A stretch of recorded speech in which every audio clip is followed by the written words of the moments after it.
You see here, kid? You gotta just go for it. Don't think about what comes after or what came before. You just gotta bend your knees, take a deep breath, and jump. And you might think, what if I fall? Well, what if you don't? What if you fly? Switching command to internal. From the Collaborative Studios, Open the Eye, where metaphysical, paranormal, and the unexplained meet. Open the Eye with Tanya Tyler. At any time in the U.S., we have roughly 200 unsolved murders and missing person cases.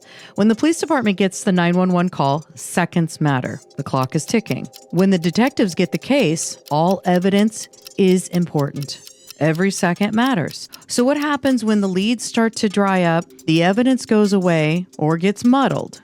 The clock keeps ticking. The case starts to move from hot, warm, and eventually cold. The file is stamped unsolved and moved into the cold case abyss, left with no closure for the families. But law enforcement is starting to embrace what some people would call the spirit realm, the ability to tap into the spirit realm and connect. Some say that we all have this ability. Some are more in tune and practice than others. You've probably heard the word forensic psychic or seen a TV show. So how does this all work? How do they do it? We're going to take a step into the other side. I want to welcome my guest, Brandy Rachelle, professional tarot reader, forensic psychic, scholar, teacher, and co-host of a podcast called Keeping It Simple. She's here to share with us how it all works. Thanks for being here, Brandy. Do we say forensic psychic? Do we just say psychic? So when it comes to the term psychic, I use it, but I do not like it. I think there's a lot of negative connotation that's around it between not only because there are scammers out there, there are those that claim to have sight, but then you also have the expectation around it. People hear the word psychic and they think, oh, you can look at me and you know my entire future, or, you know, you're going to bust out some on this day, you're going to die. On this day, this is going to happen, or you're going to marry this person. And so there's a lot of expectation around it that's not realistic. And then there's a lot of negative connotation around it because there have been so many scams associated with it, which a lot of the time that is ego-driven. It's people who like to, I'm psychic. So there's a difference in using it for SEO because that's what people are searching for because they don't know the terminology to look for when they're trying to find somebody. And then there are those that walk around claiming to be the all-seeing eye that knows everything that's going to happen in history. But in essence, what it is the ability to know things. You might physically see things, you might auditorily hear things, you might feel things in your body, which can be indicators of truth or deception. And what's interesting to me is knowing what I know as it relates to biology and anatomy is that we do have physical indicators in our body when we are telling the truth and when we are lying. And that's kind of how lie detection tests work. It's in that same essence. It's just really being tuned in with yourself and your environment in order to what I call read. This is probably something you've had your whole entire life. It's not something you've developed. Both. So okay. Yes, I've had it my entire life from the time I was very young. It runs in my family on my mother's side. It's something that can definitely be developed. You have to fine-tune it. It's just like playing an instrument, right? Like you can pick up an instrument and you might have some natural talent at it, but you can always learn to be better at it. It's one of those things that it does require practice. There's a saying that practice makes perfect. I don't think you'll ever make it perfect, but you can definitely fine-tune it like an instrument.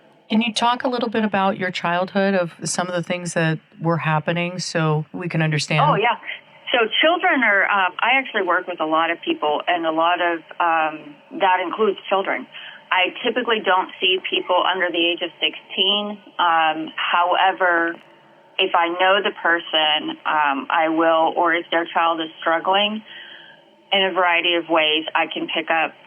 Children are the most open that there are. And it's quite amazing because we often dismiss so much of it as,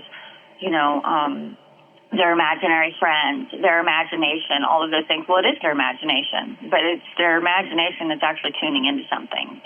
They're not imagining it, but they are picking it up in that same sense. So as a kid, I think the biggest part was my mom used to say that I always had ghosts follow me because I would bring them home. We would go somewhere, and then we would have a new, I call them, disincarnate spirits. They are not in the physical carnate at this time.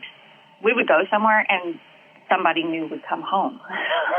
And it was a matter of figuring out, okay, who followed us home? They were always benevolent. It was never anything.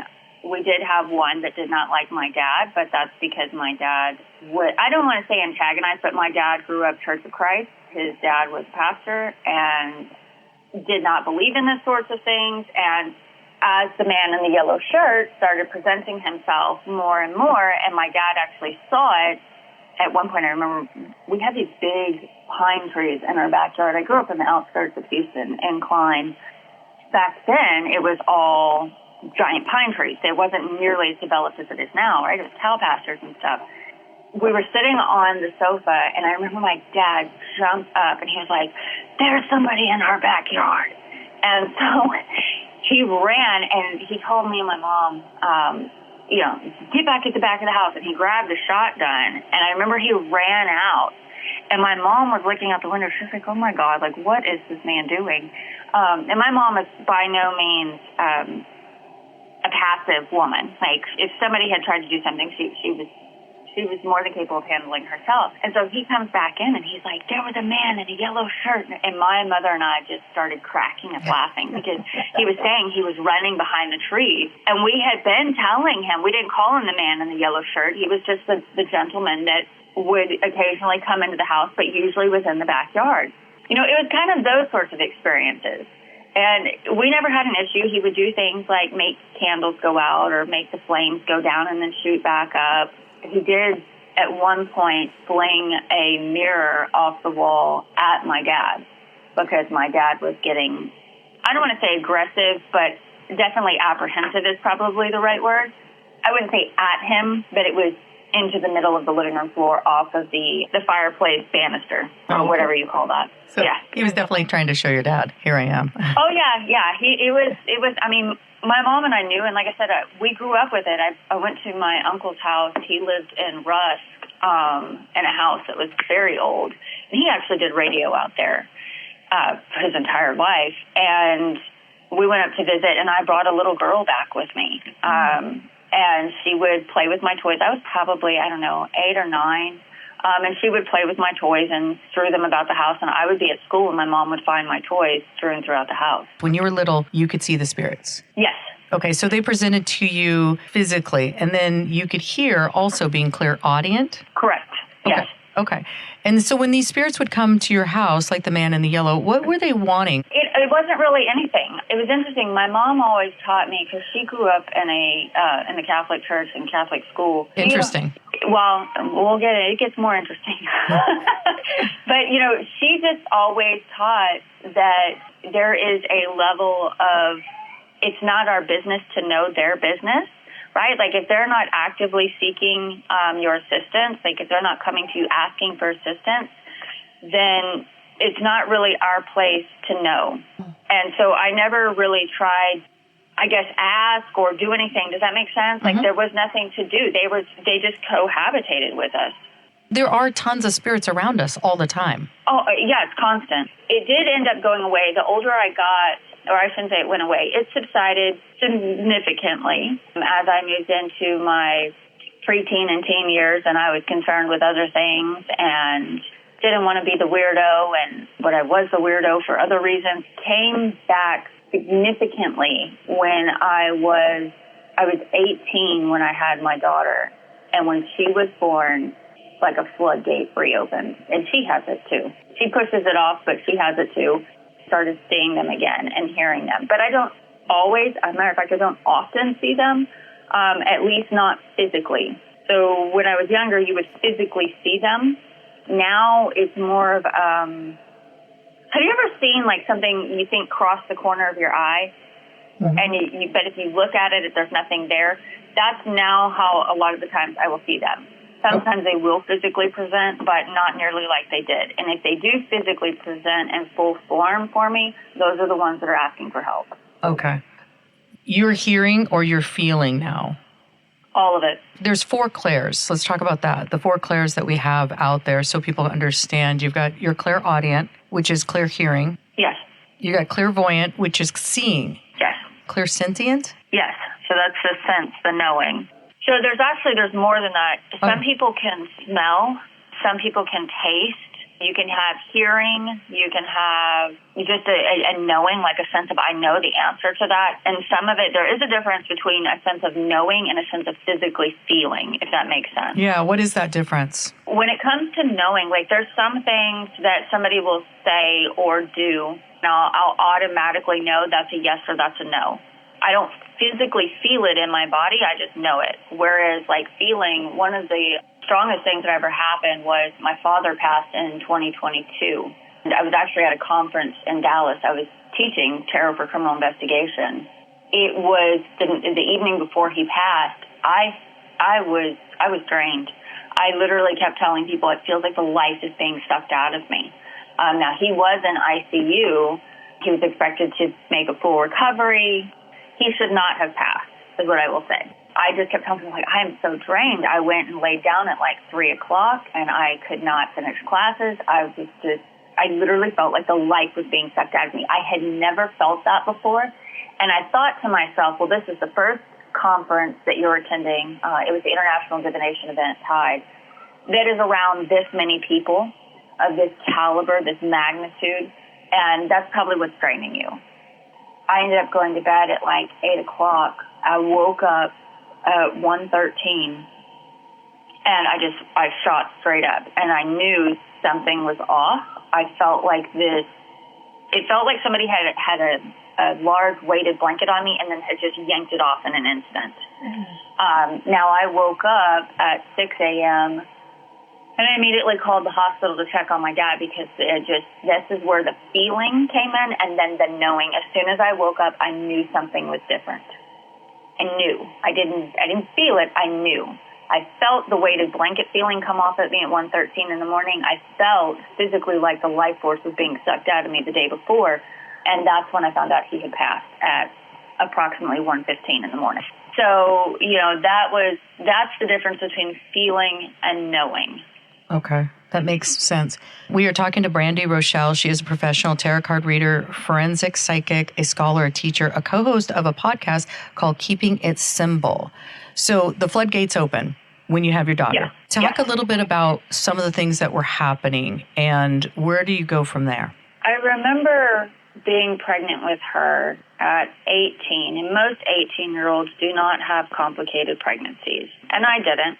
I did have a potential heart concern, but I just had this sense of like, it's okay, don't worry about it. And it's no big deal now, it's a PFO, it's a hole in the heart between the atrium. So it's no big deal, doctors don't consider it an issue nowadays. But at the time, I had a cardiologist who was very concerned. That's back when we had to take antibiotics just to go to the dentist. So you can imagine there was a lot of concern around it. And I just had this, you're okay, don't worry about it. It's not for you to worry about. We got this. And I'm like, okay. And then she was born, and it was knowing that I didn't know what I was doing, but I was fully supported on the other side. I was supported on this side as well. But, fully supported on the other side. I don't know how to explain it other than I just knew I was not alone. And I was in college and full-time and working, and I have this new baby. I could tell that there were disincarnate spirits around her, family members. My great-grandmother was one that came in very strongly who had passed. I just knew. I don't know how to explain. You just know you're not alone. You know when somebody's like looking at you and you feel that? It was that same sense of we're not alone in this room. From the moment that I was pregnant all the way through delivery, through this child's life, you're not alone. As you start moving through this, how old is she when you start really pushing forward, again, opening all this stuff? My mom learned how to read tarot from a Catholic nun in school. Stop the madness right now. A Catholic nun taught your mom how to read tarot cards? Correct. You actually look it up. It's Lucia's Garden in Houston, Texas. The shop closed in 2017 after her passing. But she was a Catholic nun that taught my mom how to read tarot. And then she and a priest in the church actually left the church and got married, and then opened up a Christian magic shop in Houston called Lucia's Garden.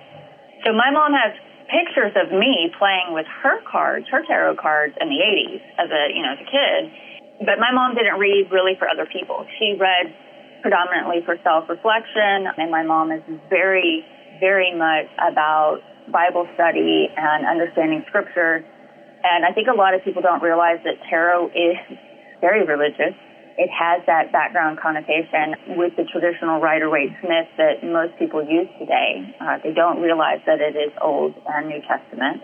Isn't that interesting that, when people hear tarot, they instantly think negative, but here it's connected to the church? Very much. It was a means to study and embody Scripture. Particularly, there's a lot out there. There's a lot of research. This is why I educate people, because people don't realize what it actually was. And it was seen as a scholarly form of internal reflection and study until the 1900s. It became about spiritualism, and then it turned back, and fortune-telling, and this is where your scams came in, and your charlatans, and the spiritualism movement and all that, and then they reclaimed it as a tool, evolving. It's been constantly evolving. Now it's very popular. I dabbled in tarot. She would always buy me books. Like, I wanted her to teach me, and she was like, you have to read. And I hated that because I didn't want to read as a preteen, as a teenager. Like, I didn't want to read that. When I was reading Mary Higgins Clark because, homicide is my business. I knew even then what I was going to do with my life. I'm not a murderer. We'll get to that. Yeah, thank you. Thank you for putting that out there. I'm not in the business of homicide like that. I always knew I was going to go into law enforcement, and so I would much rather read Mary Higgins Clark than something on the deep and esoteric study of the tarot as it relates Kabbalah and the Jewish tradition and Kabbalah and the Christian tradition and understanding, I did not want to study that. And I had a bad taste in my mouth because I grew up in a Methodist church and I did not always agree with things because I knew certain things were not right. I just would hear it and I knew.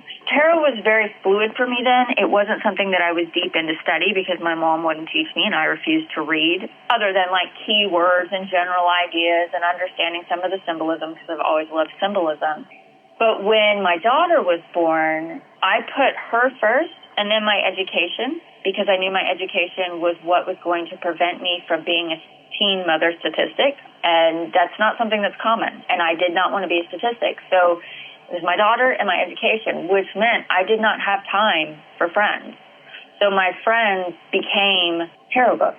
My friends became my tarot education. It became a way for me to better understand myself, better understand my situation, better understand where I was going. And I didn't always listen, I didn't always listen to what my card said. And I've learned that when I don't listen to what they're telling me, things turn out the way that they told me they were going to turn out.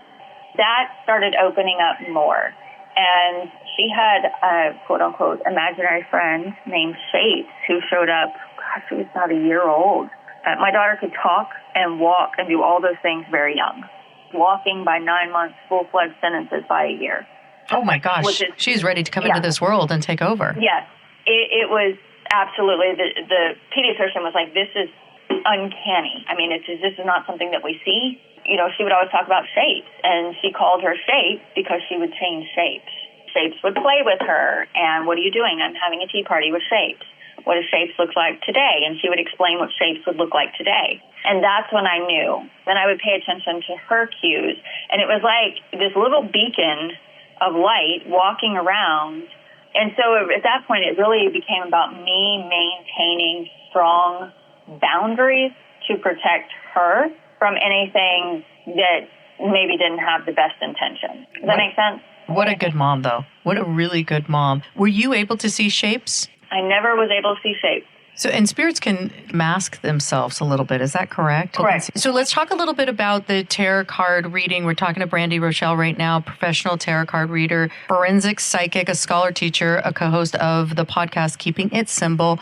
Let's talk about tarot cards, what they are. It's a form of divination, but it's also a form of self-reflection. You should be able to see yourself and the human experience in all 78 cards. We do not live in a bubble where our life is always perfect. We always have challenges. Those challenges are different depending on the person and the place that they are in their life. And that's what tarot is. It is a reflection of the human experience. So to be able to, quote unquote, read them, it's like reading a storybook. It's the ability to look at yourself or someone else's story and see where they are in that moment, in that place, in their storyline, and what story is happening, because you may have multiple stories with the same person going on at one time, kind of like a series. That's really what they are. There are people who debate how ancient they are.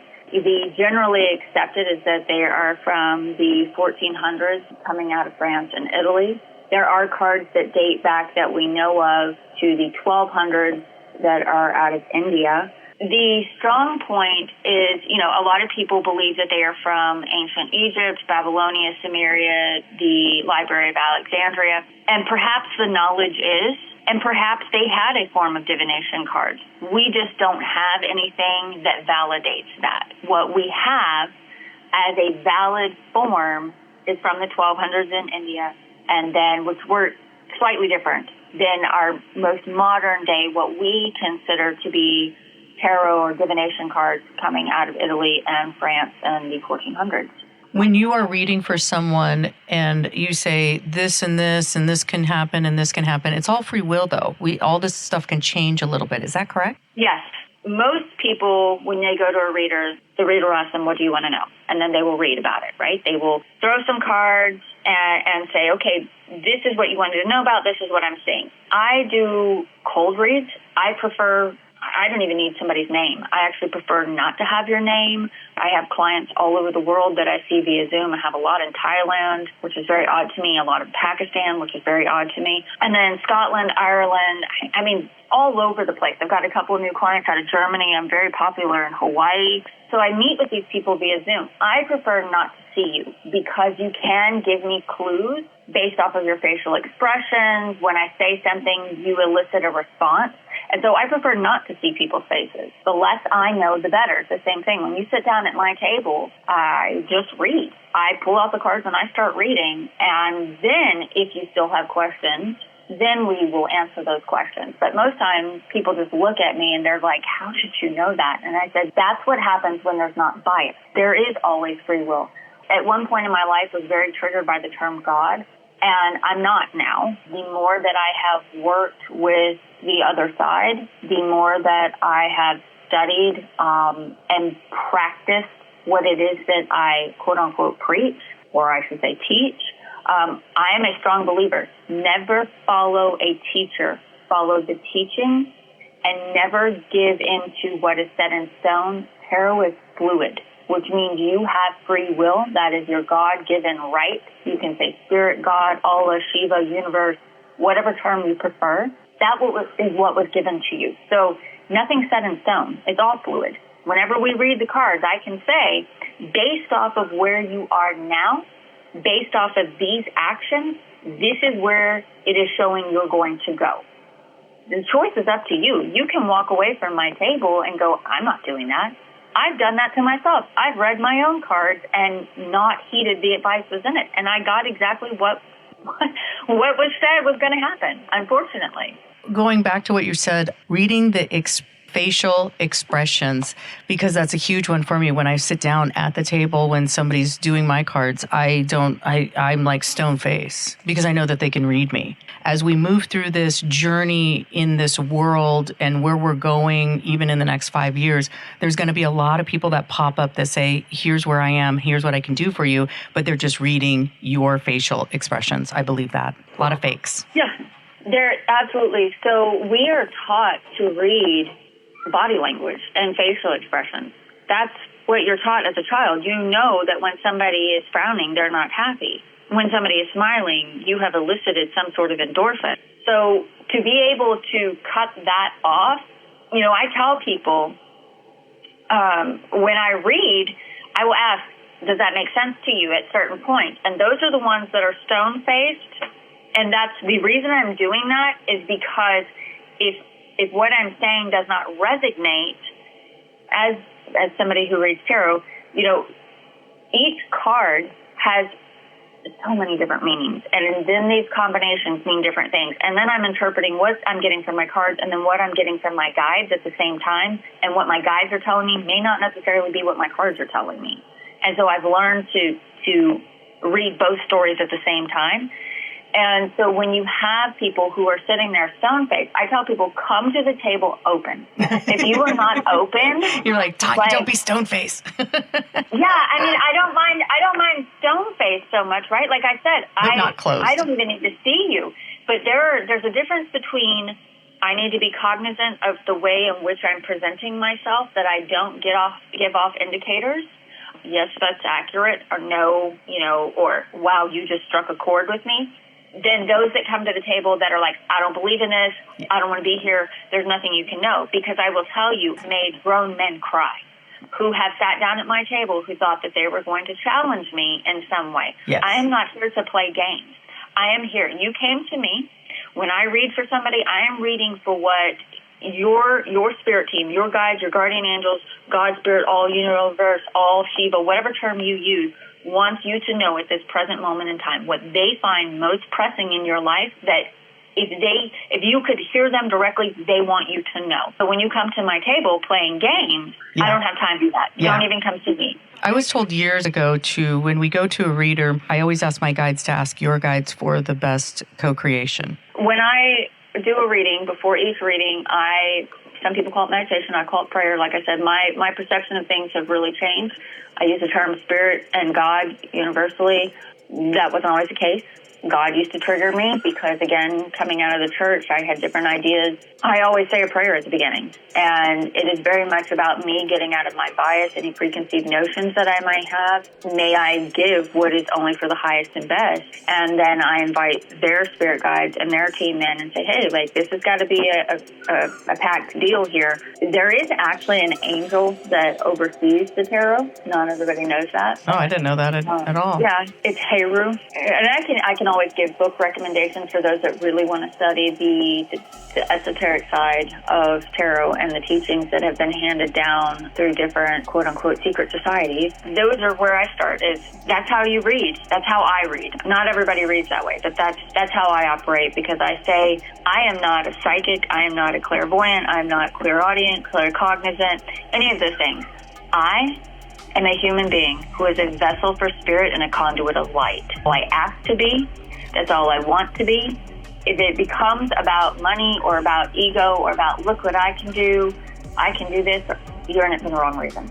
We are talking to Brandy Rachelle right now, professional tarot reader, forensic psychic, a scholar, a teacher. We are going to take a quick little break and we're going to come right back. And I want to talk a little bit about the forensic psychic work that you are doing and that you're helping this world, really. And we'll be right back with Brandy.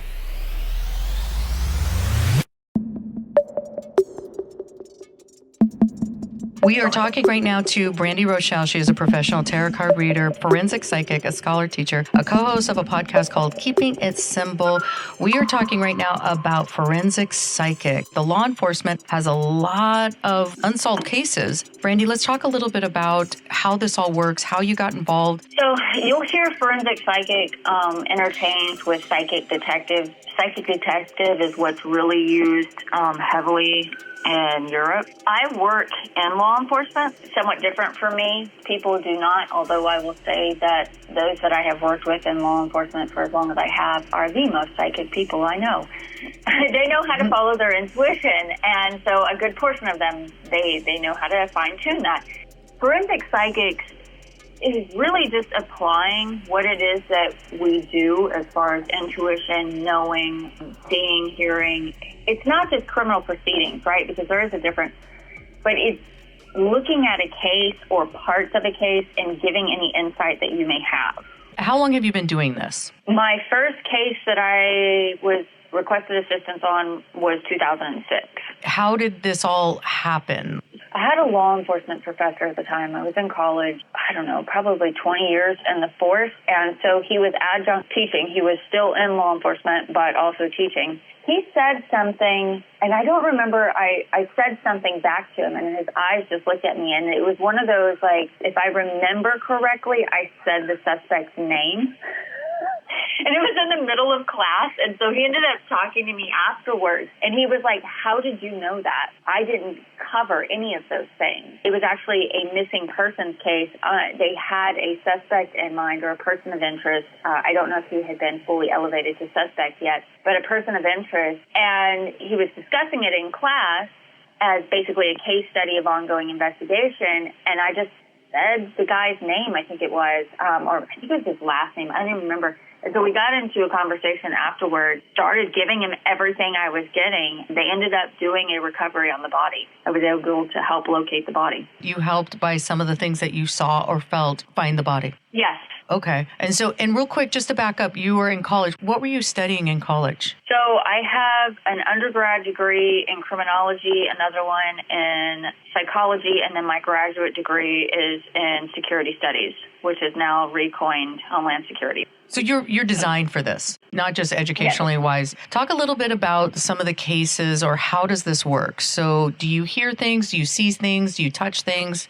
I don't usually touch things.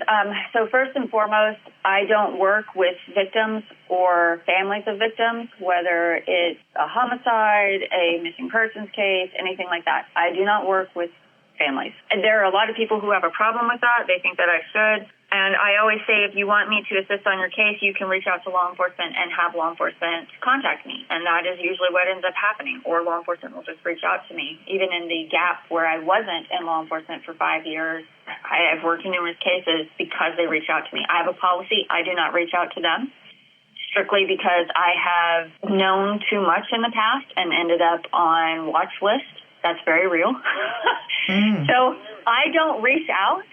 They have to come to me, and I don't work with families. And it's kind of what we were talking about earlier when it relates to not wanting to read somebody's facial expressions, body language, those sorts of things when I'm reading, because I need to know that I'm not being biased, and what I'm getting, I am 100% picking up. I'm not picking up off of someone else. When you're working with families or victims, they are very emotional at that time, particularly if their loved one is missing. I struggle to separate what is coming from me and what is coming to me. It's not a bad thing that you're not working with them. It's just that you know that you're not going to get the clear information.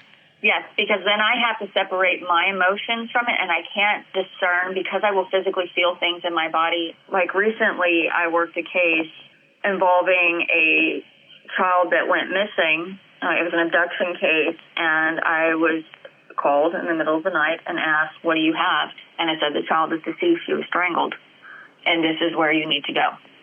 If a family member called me in a frantic state that their child was missing or their grandchild was missing, it's very difficult for me to discern. I was able to discern that the child had been strangled because I physically felt strangulation in my throat. If you've ever been highly emotional, you get that lump in your throat. So when you're working with families or victims and they are emotional, it's very difficult for me to discern, am I having discomfort in my throat because I'm picking up their emotional state, or am I having discomfort in my throat because I need to pay attention to the throat? You're good at what you do because you do that separation. I know it's not the fan favorite, but it is what is necessary in order to help close a case, to bring somebody's loved one home, whether it's a recovery or a remains recovery. Like I said, people are more than willing, and they do, reach out to the law enforcement agencies and say, hey, she works in law enforcement. This is what she does. She's a crime analyst, and she also does this, and this is why she does it. That just helps me have a degree of separation so that I know what I'm giving is good, and it's not what I like to call emotional and energetic entanglement. When you are in a case, you said that you don't touch things. You know, we've seen all the shows on TV where they grab something of the child, they hold on to it. What information are you getting that you're needing, and what information are you not wanting from the detectives to not sway you? I don't ever actually touch anything. It's not something that I'm not going to say it wouldn't help or, anything like that. It's just not something, that's not how I work. I wouldn't be opposed to it if I had somebody say, hey, I have this.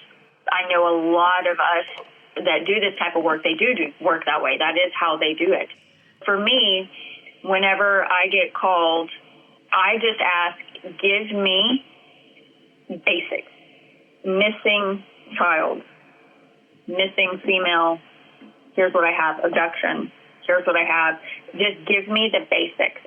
I don't want details that help me construct a story, because once I start constructing the story that they have, the more it becomes, am I just adding to a story because it fits the storyline, the plot, or am I actually just give me the basics and let me see? And when I say see, I can actually play it out a lot of times. I do this when I read with clients privately as well. I tell them, if you ever see me looking off to the side, I'm not having a seizure. They will show me things like a black and white movie reel, and oftentimes it's rapid images. Sometimes it's auditory, but most of the time it's just boom, boom, boom, boom, boom. And so I'm having to discern quickly, what am I seeing? Am I missing any minor details? What am I feeling? Where am I feeling it? And again, the less I know, the better. So if I can turn around and say, I saw a red vehicle, it's a two-door, it's a hatchback, it's an older model, it's this, it's this. If I have them say they took off in a vehicle, okay, great, that's fine. But if you start telling me, well, they took off in a red vehicle, my brain's going to filter through red vehicles. So just to hear vehicle, my brain goes, okay, show me the car. And that's what opens me up. And that's where I'm like, okay, we're looking at an older model, hatchback, two-door, sports model, red. I've got a dent on this side. I've got rust on this side. I have X, Y, Z. Really how I do it, I kind of open the door and say, hey, show me what you got. There are some cases where I don't get a lot. And I have had to tell people, I'm really not picking up anything. I will never force something. Even when they read tarot privately, there are some people that for whatever reason that we do not understand, we do not have access, and we should not be pushing those doors. Why do you not pick up on some things and some things you pick up easily? So and I'll use the term logic, based off of what I have seen, is that, much like we talked about tarot being about free will and fluid, if you've ever seen the movie The Butterfly Effect with Ashton Kutcher, or you've ever heard of the butterfly effect, knowing something can alter the course of other things.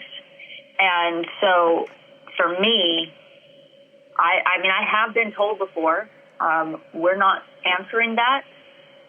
You can't know that right now. There would be something that would happen that would alter the course of where things are going that would be more detrimental.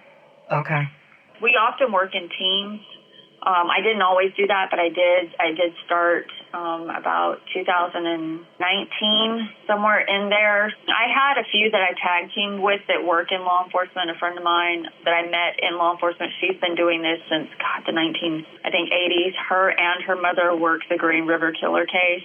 They've been working for law enforcement for forever. We had met through a case. So we do often work in teams, and that's one of the reasons, is because one of us may pick something up that another one doesn't. Kind of put the story together. This is why I said it can't be about fame. It can't be about glory. I never, ever accept money to assist law enforcement. Never have, never will. Oh, wow. It's my golden rule. It is what I call blood money. God gave me this gift, and it can be taken away. Because I was given it, it needs to be utilized in a way that has purpose. Yes, helping people in their private lives does matter very much to me. But when it comes to law enforcement, I will never accept money.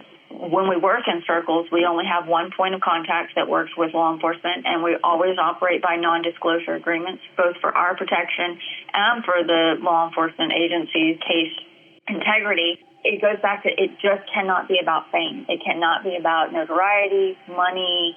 It's pure service. It has to be, because the moment that it isn't, then you're in it for the wrong reason. We're talking to Brandy Rachelle. She is a professional tarot reader, forensic psychic, a scholar, teacher, a co-host of a podcast called Keeping It Simple. How many cases have you been on? Oh. I'm pushing you now. The number of cases, I've worked local, state, and federal, from East Coast to West Coast, North to South. I've assisted the Canadian Royal Mounted Police, As of last year, I have now moved into assisting people with in Scotland Yard. It's interesting because they didn't identify themselves this way, but I think it was the National Crime Agency that's out of the UK. But I've worked with them as well. We're talking in the hundreds. Do a lot of stuff with the National Centers for Missing and Exploited Children. I honestly couldn't give you. I will just say hundreds. Yeah. Do you ever have spirits that come to you that try to give you messages about that they're missing? Yeah.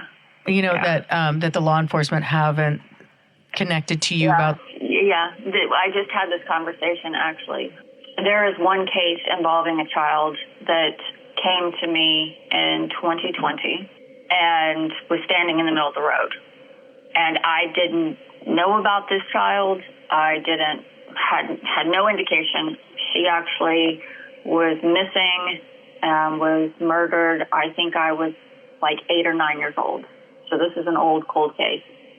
This is one that I battle with almost on a daily basis, to be honest with you. Okay, hold on. But you were 8 or 9? She died when I was about 8 or 9. In 2020 is when she physically presented to me. She was standing in the middle of the road. She was actually standing in the middle of the road at Mount Sharp and Jacob's Well.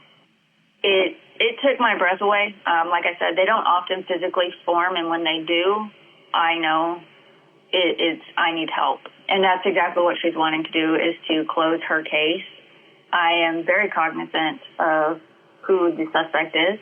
I'm very cognizant of where the forensic evidence today would be located and the tests that need to be run in order to close the case to positively identify the suspect, essentially. But I also know that the officers assigned to that case would not respond well to my contacting them. So I haven't. So you have this case that's cold case. Nothing has happened so far. Correct. They have persons of interest in mind. That's got to be hard for you. I said, it is. It's one that I just recently spoke about this, and somebody said, Brandy, how can you not? She came to you intentionally.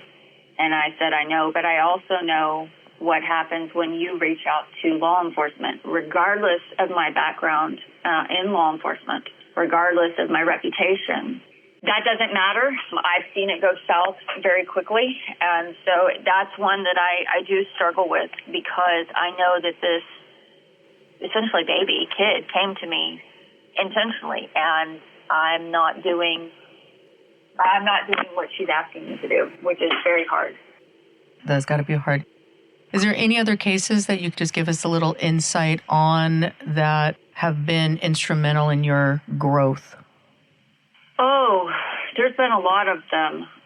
One of the ones that I think really solidified my only working with law enforcement and not working with families is I had one involving a young man that went missing.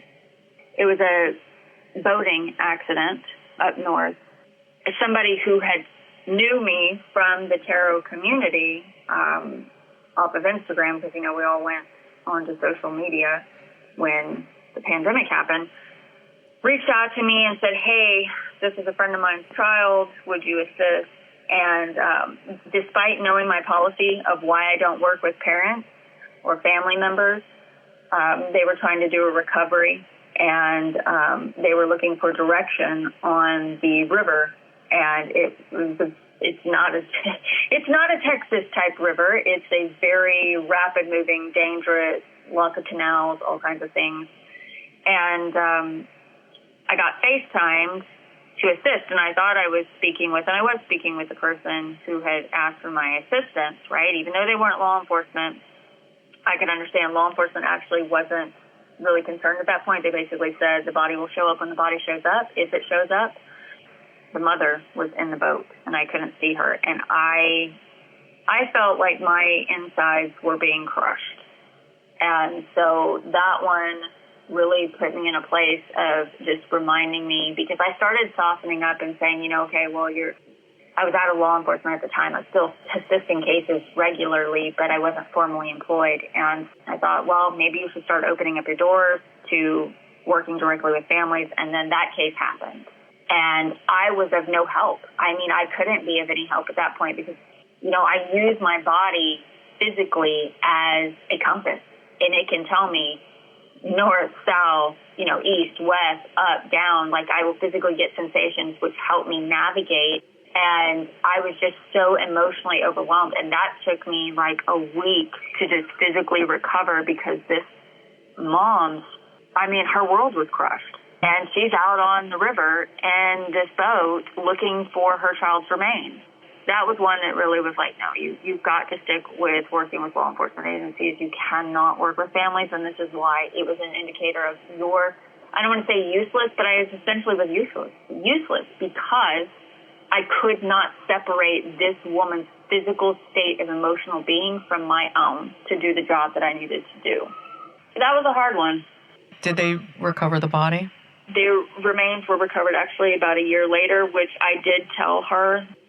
I didn't know if it was going to be 11 weeks or 11 months, but I kept getting 11, and he was recovered 11 months later. Wow. I picked up that I picked up his grandfather immediately and described his grandfather, and she just started bawling. Because once I knew she was in the boat, that's when I was like, all right, I'm already here, I'm in this, let's talk. And I started describing grandfather and that he was with him, and I called him by his name and all that. She broke down because she didn't believe in any of this. She just was humoring her friend. At a last-ditch effort that your child is missing. That's usually how people end up coming to us, is their last-ditch effort, because law enforcement is stuck at a crossroads or unable to assist.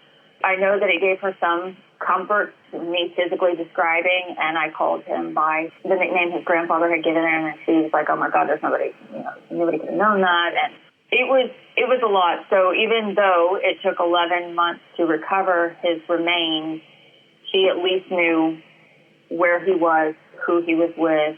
Her mother was there too, but the grandfather was very strong and just kept saying, don't worry, I've got him. I've always had him. Because he was on the other side already. Yeah. The service that you do, first of all, my heart is just full of love for you, because the service that you do for the spirit realm, service that you do for our physical realm is so beautiful. I just want to say thank you so much. Brandy, let's talk about you teaching. You go around the country and you're teaching this connection with the forensic piece. Talk a little bit about that. So at any time in the United States, we have roughly 200 unsolved murders at any given moment. The homicide rate in this country, the missing persons rate, whatever the case may be, you would think with all of our technology nowadays, everything would be solved. There would be no waiting times. But the reality is that law enforcement often doesn't have the resources that they need to do the job. They lack manpower, they lack financial resources, forensic resources, etc. And a lot of agencies are still sending their evidence out for processing at other places, and it takes quite a bit of time. My mission is to forge an alliance between law enforcement agencies, local, state, and federal, with people who are true seers, those that can actually help with cases, because there's no reason that we should have this many unsolved homicides or missing persons, particularly children, in this country. It's not acceptable, and I'm not saying it's not acceptable because law enforcement isn't doing the job. It's not acceptable because there's a resource that isn't being tapped. And that's the people who can see, those that are genuine in their gift and who want to do this for the right reason. They're not looking for fame. They're not looking for paydays or notoriety or any of those things. And so my mission is to forge that alliance. My vision is that one day we don't have the caseload that we have of unsolved crimes or missing persons, because this alliance has been forged, because the resource is being utilized, because people are using their God-given gifts for the right reason. And so I started training people in 2020. 2021, I taught tarot for criminal investigation at the International Divination event in Dallas, Texas, and at the Northwest Tarot Symposium in Portland. In 2023, I came back as a keynote speaker at Tide, teaching profiling the court cards when good cards go bad. So it's understanding and predicting human behavior between your cards. It could be anybody. It could be persons of interest, suspects, victims, etc., or just, Joe Smo. And we all have triggers. And so understanding the human behavior side, because again, tarot is 78 images reflecting the human experience. And if you can learn to read those, you can learn to read anybody's story. How are they learning? Symbolism is something I'm very strong when it comes to learning how to read symbolism in your everyday life. That's why we have the podcast. God gives you signs every day. Universe, spirit, all, whatever you want to say. If you can learn to read and interpret those signs, you can have answers to anything that you want. So I teach them how to read the cards in a way that they are not taught. Most of them are taught tarot as it relates to, the suits and pentacles or physical things in the world. So, okay, I had a homicide case on the East Coast, and when I was throwing cards, I was able to start picking out between the cards. I use my cards as anchors. Like I said, I merge what my card is saying and then what my guides are saying. It's kind of an intermingling of stories. And so I was able to say, okay, we're dealing with a white male. We're dealing with blue eyes. We are dealing with somebody that believes themselves to be Satan incarnate. We are dealing with somebody who has these tattoos. We are dealing with XYZ. So I teach them how to look at their cards almost literally, not symbolically, not metaphorically, but literally. What do those symbols say to you that are applicable? Because when it comes to law enforcement and it comes to case assistance, they don't give a crap about philosophy. They need physical, tangible evidence. Give me something that will lead me to my probable cause. Give me something that will lead me to something of sustenance that can be used as evidence. You have to be able to give them something tangible in order for their case to move forward. So when you just start talking metaphysically, oh, well, yes, this is a period of transformation, and this is a period where you're going to be working hard. If you're looking at the Eight of Pentacles, which is one of my favorite cards, it's the stonemason, right? He's the student that is becoming in the act of the master mason. He's perfecting his craft. And so if you were to throw down the Eight of Pentacles and talk about this as a time of hard work and dedication and refining your skill set versus throwing it down and going, okay, this is somebody that works on vehicles. What I'm seeing is somebody that is actively in their shop working on vehicle body parts.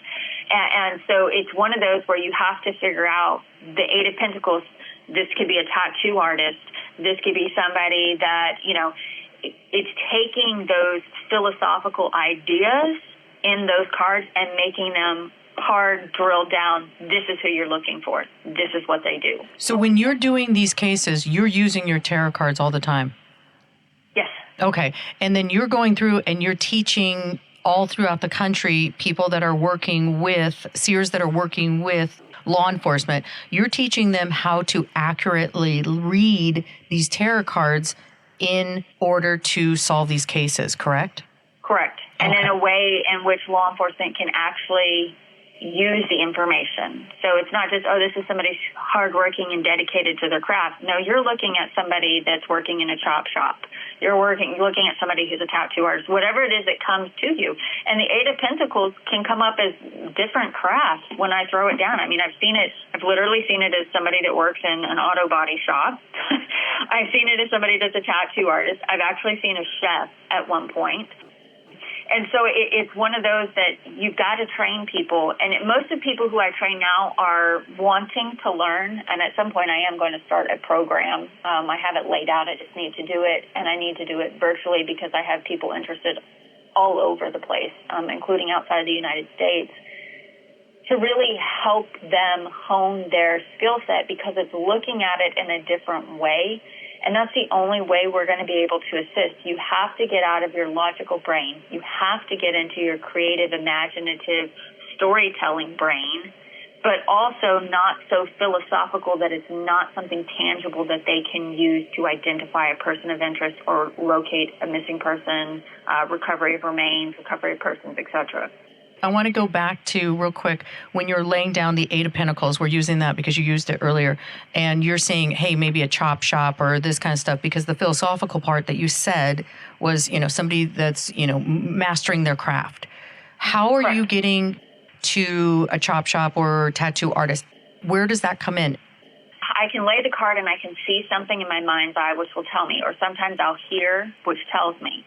I've had another one where the Four of Wands is a significant card for me as well. I've laid it down, and I've heard the sound of a hockey rink. And so I'm like, they're celebrating. It's a hockey rink. And if you've seen the Four of Wands, it kind of looks like a goalpost. I document, and I teach my students that. Start training yourself to see these cards as physical embodiments of something in the world. It may be a chop shop today, but it can be a tattoo artist tomorrow, and it can be a chef. What else can you think of? Maybe you haven't seen it in your case, but if you were looking at the Eight of Pentacles, what else could that be? This is where the imagination and the creativity comes into play, and part of that is exposure. You don't necessarily have to be well-versed, but if you are not at a minimally exposed, your interpretations are minimal because you don't have context to expand it out to. Brandy, you are amazing. You are absolutely amazing. I want to wrap up with a couple things really quick. You were talking about teaching this to others, and so you're going to be maybe putting that together sometime in the future. Is that correct? Yes. How would they be able to get a hold of you? The best thing to do would be to register on my website, which is www.brandyrachelle.com. Those on my subscriber list are going to be the first to know when openings become available for either private readings or I'm rolling out courses or the program. You had mentioned earlier there's a couple really good books out there that you would suggest. Can you give us one? 78 Degrees of Wisdom. That's one that has been around forever. That's Rachel Pollack's. It's a staple in tarot. You know, anything by Mary K. Greer is another one that's really big. Those books can kind of be heavy in terms of scholarly work, which they're phenomenal, by the way. Mary K. Greer is an amazing human being who I feel very blessed to know. Teresa Reed, she has a really good book that came out last year, and it's called The Cards You're Dealt, and it talks about using tarot in times of adversity. She has another one that's No Questions Asked. They're easy to read. You want to look at the cards and you want to understand the symbolism. You're a visual person. The Secret Language of the Tarot by the Amberstones, and they just released another book called Unlocking the Secret Language of Tarot. You've given more than just one book. You've given heavy books for the deep reader that is really into it. And you've also given us a little bit of the light heart. And thank you so much, Brandy, for really, truly all the service that you do, like I said, to the spirit realm and to the physical realm. You are a blessing and just a pure blessing of light. Thank you for having me.